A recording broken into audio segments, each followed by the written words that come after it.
Assalamualaikum warahmatullahi wabarakatuh. Di sini saya akan menjelaskan materi tentang keseimbangan di pasar barang.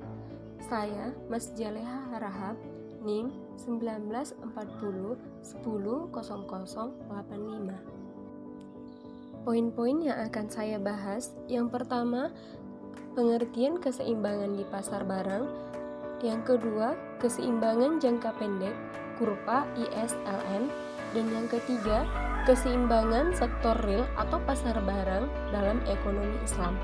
Dan yang terakhir, kapan keseimbangan terjadi di pasar barang. Pengertian pasar barang. Pasar barang merupakan pasar di mana semua barang dan jasa yang diproduksi oleh suatu negara dan dalam jangka waktu tertentu. Permintaan suatu pasar barang merupakan agregasi dalam semua permintaan oleh barang dan jasa di dalam negeri, sedangkan yang menjadi penawarannya yaitu keseluruhan barang dan jasa yang diproduksi dalam negeri. Dan pengeluaran investasi bergantung terhadap suku bunga. Ketika suku bunga berubah, maka tingkat keseimbangan pendapatan akan ikut berubah. Menurut Mankey, kurva IS dan kurva LM dapat digambar dalam sistematisnya sebagai berikut. IS dibagi Y sama dengan C buka kurung Y dikurang T ditambah I dikali R ditambah G. LM dibagi M per Pi sama dengan L buka kurung R dikali Y.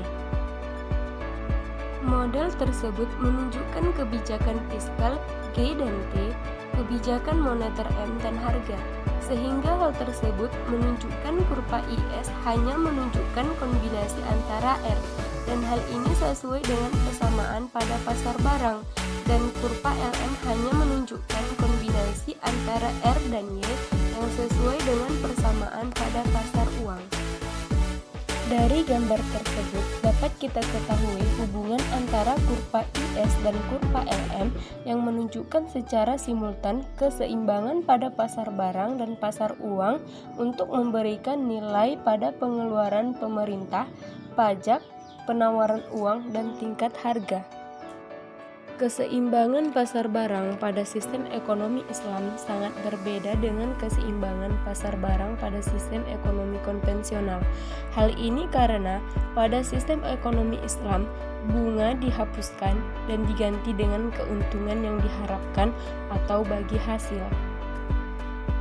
Keseimbangan di pasar barang terjadi jika permintaan sama dengan penawaran. Maksudnya, jika permintaan seimbang dengan penawaran, maka disitulah keseimbangan pasar barang terjadi. Jadi saya menyimpulkan, pasar barang adalah pasar di mana semua barang dan jasa yang diproduksi oleh suatu negara dan dalam jangka waktu tertentu. Permintaan dalam pasar barang merupakan agregasi dari semua permintaan akan barang dan jasa di dalam negeri, sementara yang menjadi penawarannya adalah semua barang dan jasa yang diproduksi dalam negeri.